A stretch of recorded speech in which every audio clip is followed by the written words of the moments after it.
Saloué, si t'arrêtes. Ou toi laisse. Saloué à toi, Tibiken. À nous deux, voilà la musique romaine réunie. C'est vrai. Eh bien, quel bel instrument. C'est mon instrument de prédilection, la lyre avec laquelle je joue parfois dans les théâtres, dans les palais aussi, lorsqu'on me demande. Et cet instrument-là, je peux l'utiliser, il est vrai, je viens de le faire à la méthode ancienne, en pinçant les cordes ainsi. Mais la plupart du temps, on l'utilise plutôt avec le plectrum, de cette manière-là, pour accompagner, bien sûr, le chant.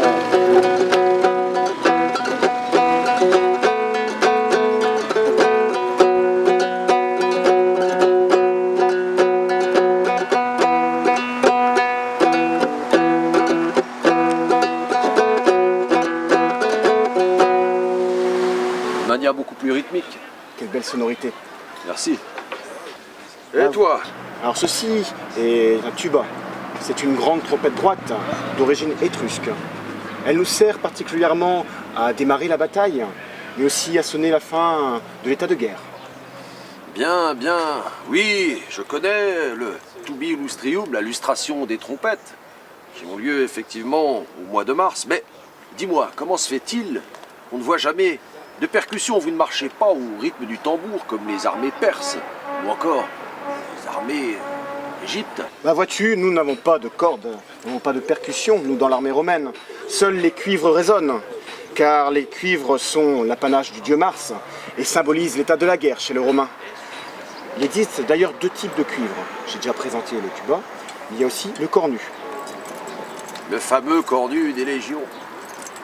Alors le cornu est l'ancêtre un petit peu du corps de chasse, et ce cornu est aussi d'origine étrusque. Son son est plus rock et moins agréable à l'oreille.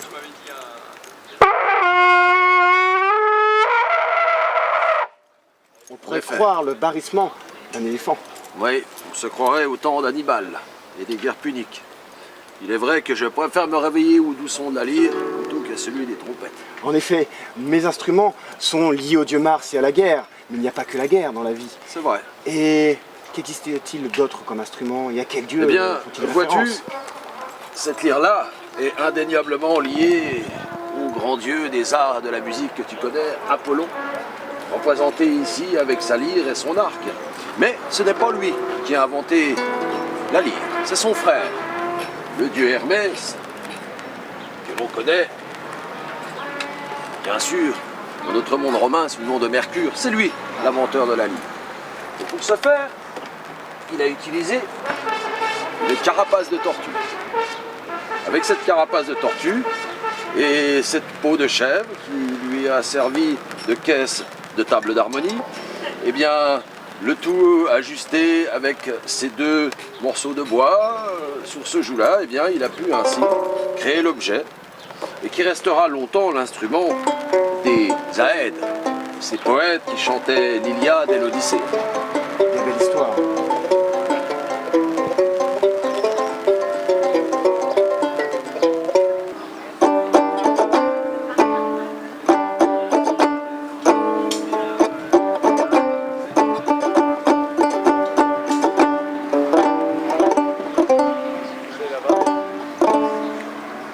Donc, voilà, si Mars est ton patron, Apollon est le mien. Mais il y a d'autres instruments, vois-tu. On dit par exemple que c'est Minerve, Athéna en Grèce, qui est l'inventrice de cet instrument. La tibia, que tu connais, que l'on utilise bien sûr dans tous les rituels, les cultes impériaux et encore d'autres bien sûr événements, festivités aussi en palais. Magnifique Tibia instrument. que l'on appelle en Grèce d'ailleurs la holos.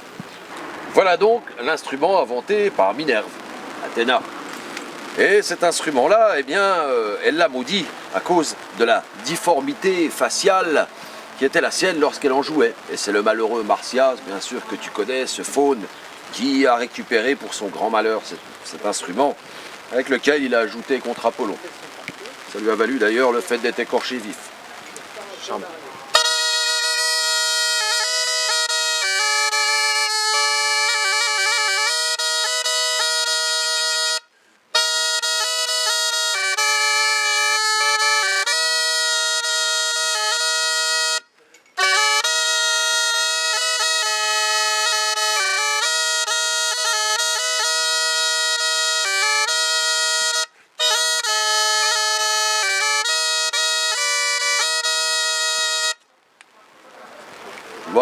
visage est empourpré, mes joues se sont gonflées. C'est pourquoi d'ailleurs les musiciens en Grèce, eh bien, à l'époque de Périclès, devaient porter ce genre de choses qu'on appelle la phorbéa, afin de se prémunir de cette déformation faciale. Merci pour cette explication. Je vois que la musique est infinie et qu'on peut découvrir des instruments chaque jour que les dieux font. Oui, c'est vrai, c'est vrai. Regarde, j'ai l'ancêtre de ton instrument. Eh Un oui, coquillage. oui, la concha, comme on la nomme à Rome, ou encore Caronia Tritonis, c'est l'instrument de Triton, fils de Neptune, le dieu de la mer. Et l'on dit d'ailleurs que cet instrument a le pouvoir de réveiller les vents marins et de créer des tempêtes. C'est un instrument en bouchure, c'est l'ancêtre du tien.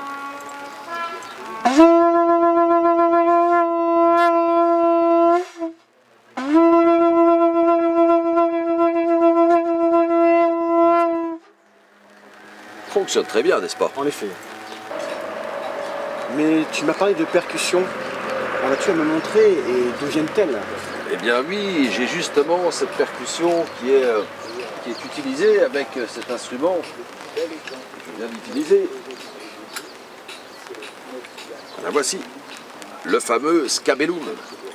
Alors évidemment, on ne paye pas un musicien pour jouer simplement de cet instrument, sans jouer d'autres instruments, mais par contre, évidemment, nous l'utilisons avec la tibia. Ainsi, nous pouvons rythmer notre musique grâce à cette double semelle sur lesquelles sont fixées eh bien, des cymbales. Alors ce n'est pas une invention romaine. Cet instrument-là, au départ, se nomme kloupessa et il est grec. Ah. Comme tu le sais, nous autres Romains avons pris à ces nombreux peuples que nous avons vaincus, eh bien, tout ce qui nous intéressait parmi ces choses-là, c'est l'instrument de musique. J'ai hâte d'apprendre ça.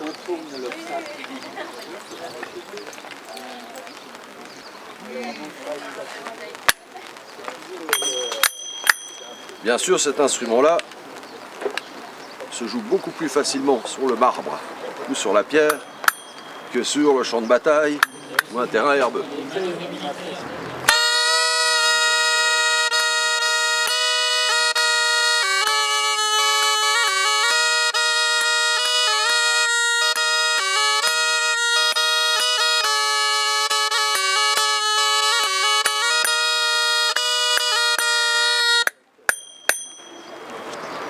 Voilà donc le scabellum. Bel instrument.